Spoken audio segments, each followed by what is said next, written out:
At the same time, Allied ground forces began to regroup and organize their response. American and British units reinforced their defensive positions and prepared to push back. One of the most critical locations in this phase of the battle was a small Belgian town, Bastogne. Though small in size, Bastogne held enormous strategic value. Several key roads passed through it, making it essential for German movement. Capturing it was crucial to maintaining the momentum of the offensive. But when German forces reached Bastogne, they encountered something they had not expected: determined resistance. The American 101st Airborne Division had taken position in the town. These soldiers were already exhausted, many lacking adequate winter gear and supplies. Yet they were ordered to hold their ground. German forces quickly surrounded the town, cutting off all roads and supply routes. Bastogne was now encircled. To the German command, the situation seemed favorable. They believed the trapped American forces would eventually be forced to surrender. A message was sent demanding their capitulation. The reply was short and would become legendary. Nuts, it meant refusal. The fighting intensified immediately. Inside Bastogne, conditions were severe. Temperatures dropped well below freezing. Food and ammunition were limited. Medical supplies were nearly exhausted. Wounded soldiers had to endure the cold with little support, yet the defenders held their positions.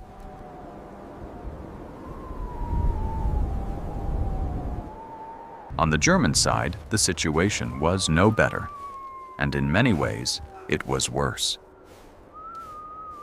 Fuel levels continued to drop. Tanks could not be moved freely. Every maneuver had to be carefully calculated. Units that had advanced too far now found themselves isolated, with little hope of resupply. What had been planned as a rapid breakthrough was turning into a prolonged and costly struggle. Time, which had once worked in Germany's favor, was now helping the Allies. With each passing day, more reinforcements arrived. Supplies increased. Air support became constant. The initial shock of the German attack had worn off, replaced by organized resistance and growing strength. German progress slowed dramatically.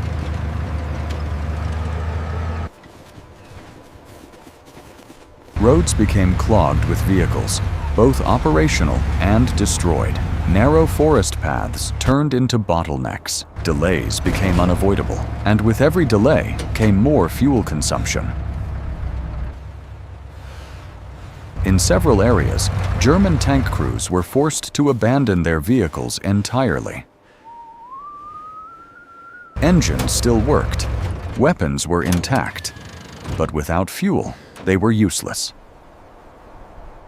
Some were destroyed deliberately to prevent capture. Others were simply left behind, silent and motionless in the snow. For the soldiers, this was more than a logistical failure. It was a sign that something was going terribly wrong. Confidence began to fade. By early January 1945, the situation had become critical. From the south, General George Patton's Third Army began advancing toward Bastogne. This was a bold and rapid maneuver, one that caught German forces off guard. Patton had repositioned his army with speed and precision, aiming to break the encirclement. As his forces approached, the pressure on German units increased sharply. Bastogne, which had been expected to fall quickly, had now become a major obstacle. Instead of enabling further advance, it was slowing everything down. Allied counterattacks grew stronger and more coordinated. From both the north and south, pressure mounted against German positions. Units that had once been advancing were now forced into defensive roles. And throughout all of this, the same question continued to echo across German command lines.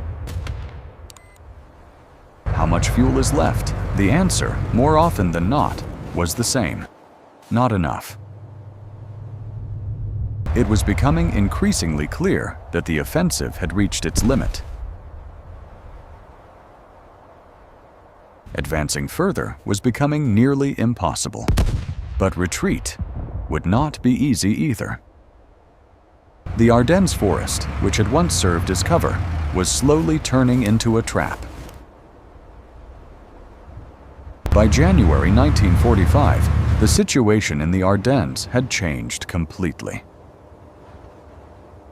What had begun as a bold and aggressive German offensive was now losing momentum with each passing day. The speed, coordination, and confidence that had defined the early phase of the attack were fading, replaced by confusion, exhaustion, and growing pressure from all sides. The sky, once silent, had become a constant threat. Allied aircraft dominated the air. Fighter bombers roamed freely, targeting anything that moved.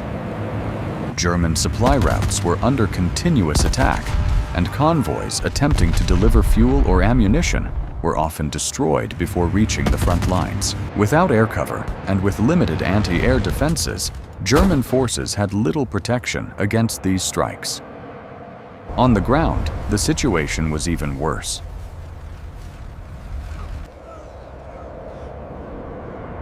German units were increasingly scattered. Communication between divisions had begun to break down due to difficult terrain, damaged infrastructure, and the chaos of the battlefield. Orders were delayed or lost entirely. In some cases, units were forced to operate independently, making decisions without clear direction from higher command. But the most critical problem remained unchanged: fuel. What had once been a serious shortage had now become a complete crisis. Across the battlefield, German vehicles stood abandoned. Tanks that had once led the advance were now silent, their engines cold, their fuel tanks empty. Some were left behind intact, while others were destroyed by their own crews to prevent capture.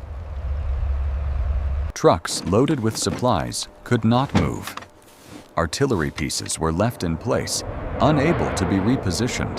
The snow slowly covered these machines, turning them into frozen monuments of a failing offensive. For German soldiers, this was more than a logistical collapse. It was a psychological turning point. The equipment they depended on, the machines that gave them strength and mobility, were now useless. Every abandoned vehicle was a reminder that the situation was slipping out of control. Meanwhile, Allied forces continued to strengthen their position. From both the north and the south, coordinated counterattacks pushed against German lines. American and British units advanced steadily, reclaiming lost ground. The siege of Bastogne had been broken, and what had once been a German advantage was now becoming a liability.